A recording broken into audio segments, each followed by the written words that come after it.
and welcome to Live Full, a show where we turn your potential into wealth in all areas of your life. I am your host, Master Life and Business Coach, Brenda Cotto. Hope you're having an amazing day today. And if you were listening to me on radio on Tuesday, welcome everyone, all our audience. Today, we want to talk about an awesome topic, one that is often asked while I'm coaching, when I'm speaking to a team, a group, whatever. The question always comes up. What are some of the tips that you can share with us to have a long and happy marriage, right? I know for a fact, I don't know it all, but there are a few I call principles that I live by. And you know what? It's 28 years and counting. I believe this year will be 29 by the grace of God. So thank you, Lord, for that. I just want to make sure that even this episode, you sit down, right? If you're looking to be married, if you are married, I think what I'm going to share with you, these gems are going to just transform your life or enhance it. If you're already doing it, keep doing it. And, be very patient. All right. Before we begin, I want to let everyone know that Live Full simulcast right here in RTV a la Mega Mundial every Monday at 7 p.m. Eastern Standard Time. You can actually watch us on Amazon Fire TV, Apple TV, Roku, Tempo, and also you can download the application on Google Play and Apple Store. Ourstreamingapp.com. Of course, you can just go there and you can watch this right now live when we're airing. So welcome again. And let's just get out the gate with this awesome topic. So for a topic, it was basically this: want a long and happy marriage? Do this, do these things. And there's so much more, but that is the topic for right now, right? So what are some of the things that you want to do to have a long and a very happy? And I would say this, marriage as a whole is like a roller coaster, right? There's some good days and there's some bad days and there's some great days. But you know what is so powerful? That there's often, if you change your thought process, more good than bad. I just want you to know that, because a lot of people are kind of pre-playing or have heard the wrong information. Oh my gosh, I'm afraid of getting married because what if it doesn't work? So I want to really burst that bubble, get rid of that, because you know what? It is a beautiful union.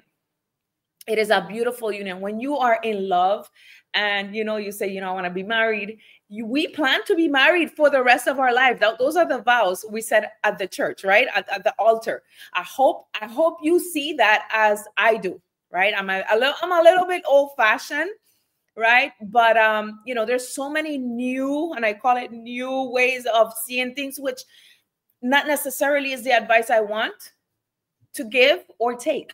So my first point, right, coming out is be courageous in your own path.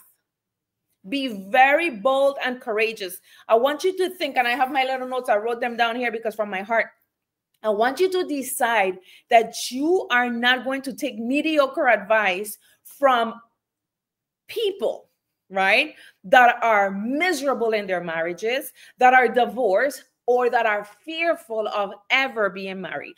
What? Yes, that's the first one.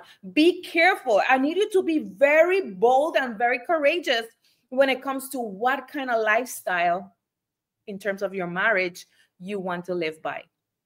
Guys, this union is between you and your spouse. If you are married, I don't care if it's 1 day or 100 days, right? At the end of the day, who goes home with whom? That's right. You go home with your spouse. It's imperative that you think about this, not just for now, but for the long haul, right? I talk a lot to people. I talk a lot to ladies, and they say, yes, yes, yes. And then this is the thing that, we can go into these things that I'm talking about, making decisions with advice from people that do not qualify. What? Yes, they don't qualify. They're miserable. I know people that say, oh, but I've been married for 15 years. I've been married for 20 years. I've been married for 50 years, and they say, I have good advice. When I hear the advice, it's not good advice because they're miserable. They're hoping they're single. Oh my gosh, I am saying some stuff right now. I know this is going to rock some boats, but that's okay, because that's what I'm here for, so that you can live an exceptional, amazing, rambunctious. Those are good words, right? Life. And that, you know what, you have to carve your own path when it comes to how do you see your relationship. Okay. So the first one is you need to be very courageous. You're gonna have to, and I love this, you're gonna hear the information that they're saying, but you don't have to act on their bad advice. I remember I remember hearing all kind of advice when we first started dating, and we were contemplating, Vicente and myself, to be married. You'll see now. These are married people that, you know, on the outside they look good, but they're miserable on the inside in terms of their inner home. So when you're gonna see it's not that easy. I want you to listen, but do not take that information. Don't take that advice, because it starts to bitter you. It starts to put fear in your heart. It starts to put that sneaking suspicion on, wait until she or he do this, because they told me that this would happen. Be careful. Be careful that the advice that people are giving you do not bitter you, do not make you hard before you even enter into your relationships. That is so important. And with that, I say, be bold and be very courageous. That when people come saying, oh, you know, they change, or she will change. Gentlemen, that you don't take that. Don't let they plant those seeds in you, because you're building out something new. You and your spouse are, you ain't even, for the brand new people that are not even married yet, you're building something. And now they're coming with this type of information, and it's not starting on a good foot, right? It's literally starting with suspicion and with fear and with a wonder. No, no, no. Absolutely not. Turn your ears off to that. Number two, I want you to maintain open and safe communications between you and your spouse. That is something that we love, Koto and myself. You know, it's a safe place, right? For my notes, you know, when I wrote here, is like, both of you get rid of the judgment, right? And the micro expressions of you know, we know the face. If you're listening to radio, it's just you smirk and you're like, yeah, right, right. So if there's always tension when it comes to communication, you have to check to see what is causing that.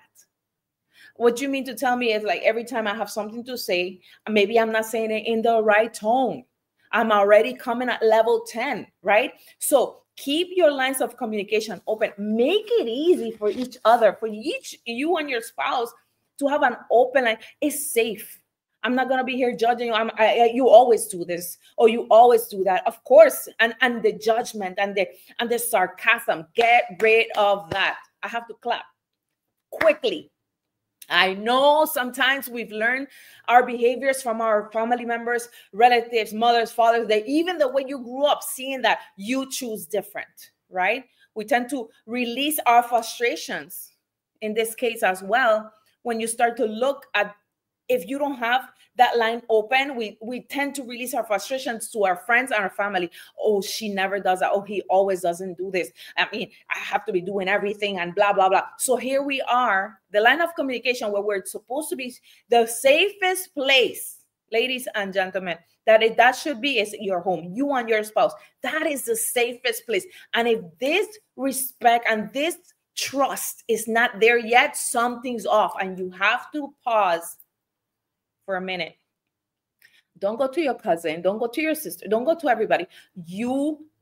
I like to say, is like, again, be bold and courageous.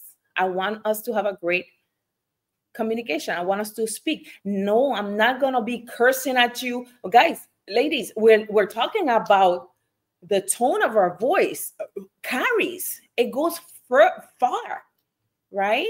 Be kind, be gentle, be merciful, be that spouse to each other that each other needs. Oh man, you want a long and happy marriage? Do this, right? Treat each other, you know, with respect, right? I know one thing, I wrote this down even in my notes. When you start to go outside and you start to like release your frustrations to your friend and family, guess what's going to happen? You and your spouse, you're going to fix it eventually, but they are going to always have that bad taste in their mouth of how or what your shortfalls of your spouse. So you're going to be out and about happy. as it could be because you fixed it. That's what happens in relationships. I think a lot of people, they come into a relationship thinking that they'll never have any kind of disagreements, and that is wrong. That is wrong. The agreements, the disagreements, the agreements, disagreements, that is part of the relationship. That's what makes a marriage awesome. Okay, so be mindful that every single time you are running to the person, whoever they are, your bestie, now your bestie know all your business, ladies. Your mom, that she cannot really, what she's gonna do, call your spouse and curse him out. You treat him, oh, your father, whatever. Keep that stuff outside if you must. Speak to someone. I wrote my notes because it's something I always talk. Speak to someone that is a reliable source and is unemotional and an expert in the field. Unemotional. I love judges. Judges listen to the whole matter, right? They're not emotional. There's a law. I often tell people when I am actually in the seat of listening, when somebody comes with a problem or situation, I'm not here picking sides. Why? Because we need to listen to both matters. What is the law? What is it? Especially for us Christian believers, people that love God, you have your bylaws.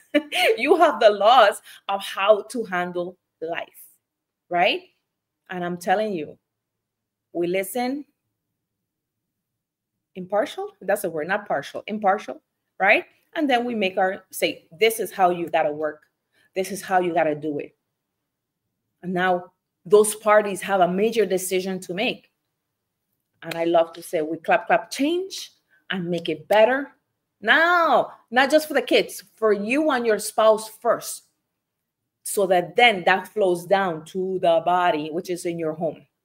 Okay, that makes sense. I know it does. So number 2 was maintain open and safe communication between each other. It's a safe place. We can say anything. They don't have to go behind your back. She don't have to go behind his back and do all kind of things. And then all of a sudden it's a surprise, or worse. It's like, what? World War III, right? Has it happened? Okay, right? Number 3, this is so powerful. Never, ever, I think I wrote embarrass, a little, it's double RRASS, right? Embarrass each other in public. My goodness, you want to create a low-level fever of resentment into a full-blown resentment to divorce. Always speak ill words about your spouse in public. This is one that has been like forgotten. I've been there, done that. A couple, they're out. They're in organizations. Oh, she doesn't do this. Oh, he's no good. Oh, he always do this. Oh, and listen to this. What are we sacrificing? Our relationships, right? For what? Laughters, jokes, so people can laugh. So there's a part of us that we are not taking a minute and say, these are certain things that I would love for us to work on. So when we go in public, the frustration for the other party starts to make fun of the other party. Guess what? That is going to create resentment, distrust. We don't know what's going to fly out that person's mouth, right? And the worst thing is that who goes home with whom? You go home with your spouse. So they might be quiet on their drive home. They might be quiet all throughout the week, the months, but that's in there. So if you find yourself making fun of your partner in any way, shape, or form, your husband, your wife, I would start putting a pause on that, right? If there's anything you want to start talking about, is the kindness of that person. Oh, he's great. Let me pause here for a second. This is so big, guys. Sometimes what we want our spouses to do, we have a psychological way that we become mean and we say the opposite. Guess what happens? The power of the words they're real. Your expectation towards each other is real. So the more I say this person doesn't do this, or she doesn't do that, that is giving it more life. That is giving it more life. So she's like, oh, really? Okay, well, oh, so I am a person, I don't cook. Oh, I don't do, okay, you go fix your own food. Or, right? So what we're doing, we are aggrandizing the problem instead of like, I mean, there was a story about, I think it was a princess, and nobody could have married her. I don't have the whole thing, but she was mean as mean could get. Nobody, she was beautiful woman, but she was mean. And I have to find that story. I'll share it in my next episode. And he had one guy say, no, she's the most beautiful. She's amazing. And it's like, are you crazy? Everybody, you crazy. That girl, that woman is crazy. It's crazy mean, right? It's like crazy mean because she was mean. She was mean. She would use derogatory words. And guess what? He would say, no, she's the most amazing woman. She is the most beautiful, love, and kind woman. She is all a man could ever want and need. And he would come around and he would just speak what he saw in her. Eventually, this is a woman that never got married. Many, how we call it? I call it pretendientes, people that wanted to marry her. But no. Until he came around, for some reason, he won her over with her words. The moral and the point of this story is speak what you want. He's powerful. That's an awesome man. Oh my God, I'm not gonna lie. This is what people say, lie? No, you gotta see the potential of what's in there and bring it out. You know, it's amazing, ladies. We have such power over our men in terms of everything. I mean, Eve got us kicked out of the garden because the power of the woman. The power of the woman. You have such power in your words, in your action, in your deeds, how you do things. I mean, how you prepare his meal. You know, people nowadays, I'm not cooking for him. Okay, well, good luck, right? Maybe he doesn't need that from you, but if he does, again, everybody has their own love language. Everybody has their dynamic in their home. But if you do it with kindness, do it with love, you know, do it with gentleness, do it with mercy. Use the fruits of the Spirit. Come on, be merciful, right? And speak. I want to pause there and speak what it is you want to see come out of her, come out of him, and in due season, you will see a reward. Okay? I want to say that because many people get tired of doing the right thing. And when they are about to break through into their next level in that relationship, they throw the towel. They give in. They give up.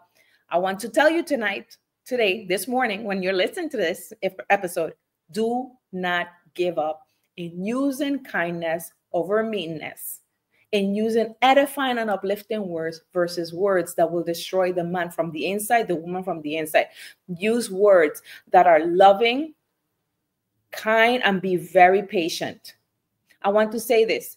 Not every war, not every disappointment, not every argument, there's no spoils. A lot of time we just want to be right. We need to learn which wars to fight and which ones to let go. There aren't spoils. There's nothing for you to gain, but more to lose. Choose your wars wisely. I know there's a lot of us that we like, no, over my dead body, I'm going to let him know. Good luck. Please stop. You want a what? Long and happy marriage? Do this. All right. Never embarrass each other in public. The next one, 4. Big in my book, huge. Did not learn this outside, learned it in my marriage. We must honor and respect each other at all times. It's an extension. Actually, this is the ground for number 3, which was never embarrass each other. When you honor and you respect each other at all times, you don't have no days off. You train yourself for my statement. Home team first. I have a t-shirt. I mean, I don't know if I should TM this. I teach this always. Home team first.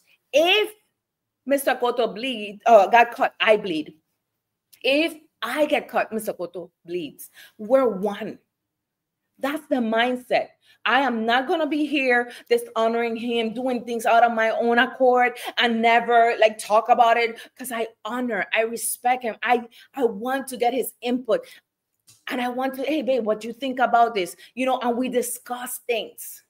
Oh, I mean, what is it? Is he my father? No, he's more than your father. He's your husband. As a matter of fact, he's you. Because when man or woman leave father and mother, they become one, right? So that's you. So love yourself as much as you can in a healthy way, so that when you operate in your relationship, it's as if you're hurting yourself, because you're one. So you honor and you respect in conversations. I said that already. In the way you joke with each other. You know, I was actually sharing with my daughters all the things that I used to do. Because you know what, when you come into relationships, you're not an expert in relationships. When you start, just like when you're a mother, you're no expert. Eventually you start to learn the ropes, and you start to learn new things and what works and what does not work. And then the areas that are very weak, you start to actually learn and seek information. How do I work on this? So I was very through temper tantrums, very mean. Yes. And I understood that I was, being disrespectful, that I wasn't honoring my husband, that I wasn't in words. I mean, I would do all the right things. Guys, ladies, listen to me. We can do all. I cook for you. I clean.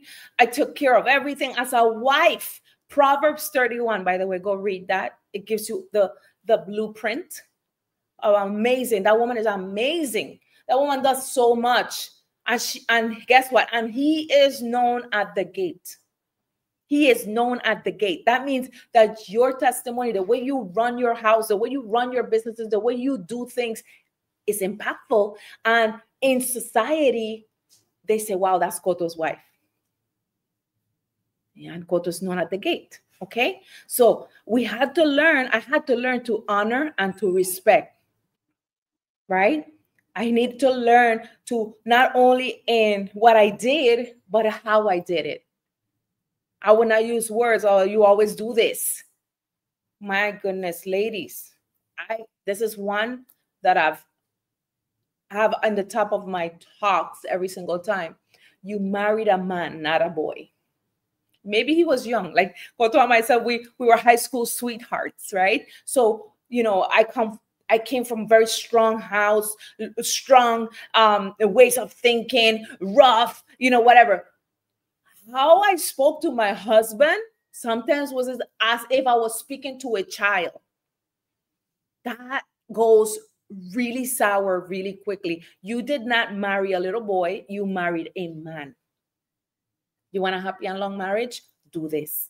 Treat your husband like the man, like the king. Speak to him. Talk to each other in that level. And you cannot help but to get back that same result. Guys, what you plant, you will reap. What you plant, you will reap. What you plant, you will reap. If I give love and respect, I get love and respect. If I don't give love and respect, and I'm always accusing, cursing, jealous, fighting, argumentative, no, he want to go there and I want to say, no, I want to do this, I'm going to get a serious disconnection in our spirit and our soul. And then that's the problem, right? So I want you to think about these things. Do an assessment. Okay, are we going on the same route? Am I honoring? Am I respecting? Am I a person that really he thinks highly of? Because I think highly of him, right? And if you do not have that high thinking and see him in that vision, then start to reprogram and rechange your mind. See what you want and only speak that. Okay. Number 5, and one more, and I will wrap up with this. Pursue dreams and your ideals together. Right? Work on your dreams together. I see a lot of people that when they disconnected, I have mentored and coached many women, especially the women is who I speak to. before they got divorced, and they didn't want to do this, right? What?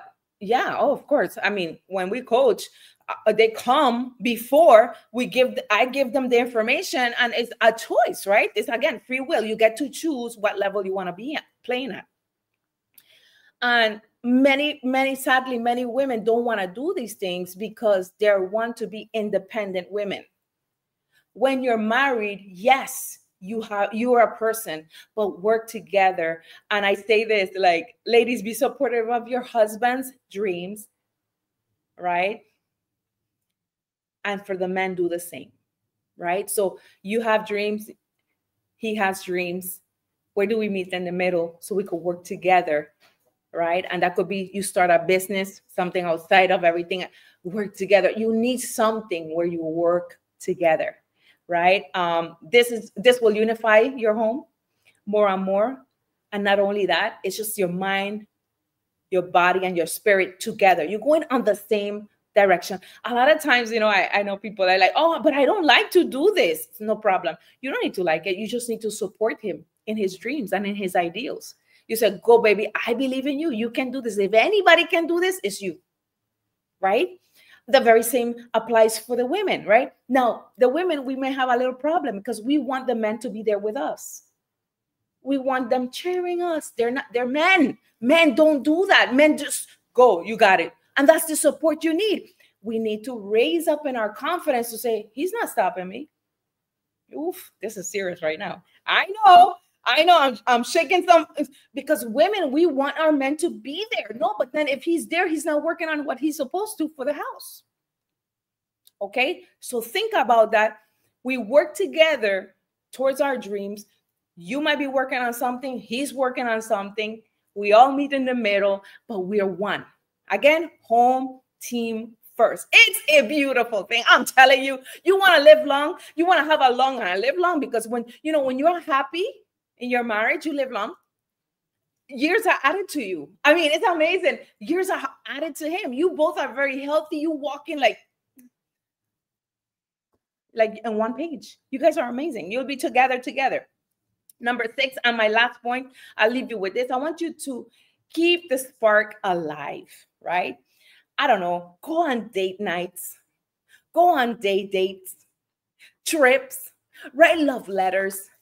Mr. Goto is so awesome at this, right? Sometimes I'll just say, oh, let's go. We're going to go have a date. I'm like, okay, great. Because why? We can get so busy that we just pursuing, right? Pursuing what? Life. But we got to stop and smell the roses, right? So keep that spark alive. I wrote here, write love notes, write love texts, send each other some loving videos. Maybe he's busy all day. Maybe you haven't seen him because he's traveling, doing other thing, or she's traveling. That's no excuse, right? Keep each other present and top priority. You want a happy and long marriage? Do this.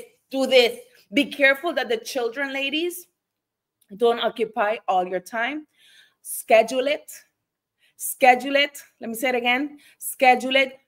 Men, also be careful not to neglect your wives. This is so important due to high demands in your work or your business, right? That does not mean, and I'll pause here for a second, the ladies, you need your husband there all the time. I need my husband there all the time. Oh, no, get busy with you doing something productive. Guys, oh, my ladies, I'm talking to you. When you're home idling, tumbling your fingers, doing nothing, you get anxious. You need that stimulation from your husband to be around, to be there, I don't know, so you can watch him. Don't do that. High performance guys or ladies, you start building something so that you occupy your time with something productive while he's building something for the family. That makes sense. I know it does. So for men and for women, balance it out. We want you to think about what is the ideal life you want as a marriage. You start planning that now. If I can give you a quick recap, be conscious of who you're taking your advice from, right? Yes, even married people. I know people that are serving 15, 20, 30 years in jail. And a lot of married people, that's what they're doing. Oh, I'm married 15. Yeah, but I know people too that are in prison. It's the same. Years does not mean anything. Right? Are you free? Are you excited about your marriage? Do you guys work together? Are you going on the same path? If you're not, then watch it, because the information that's going to come back is one of like regrets, and they're angry and they're frustrated, and they're not going to have the life you're going to have because you heard this episode. Right? Number 2 was maintain open and safe communication. Number 3, never embarrass each other in public. Number 4, honor and respect each other at all time. 5, pursue dreams and ideals together. And 6 is keep the spark alive. There is more, but those are my top 6 that will forever, if you take it, wash, rinse, and repeat, you're going to have a phenomenal life, marriage, and future in that union. All right. With that said, I love you guys, and we'll see you on the next episode. Bye for now.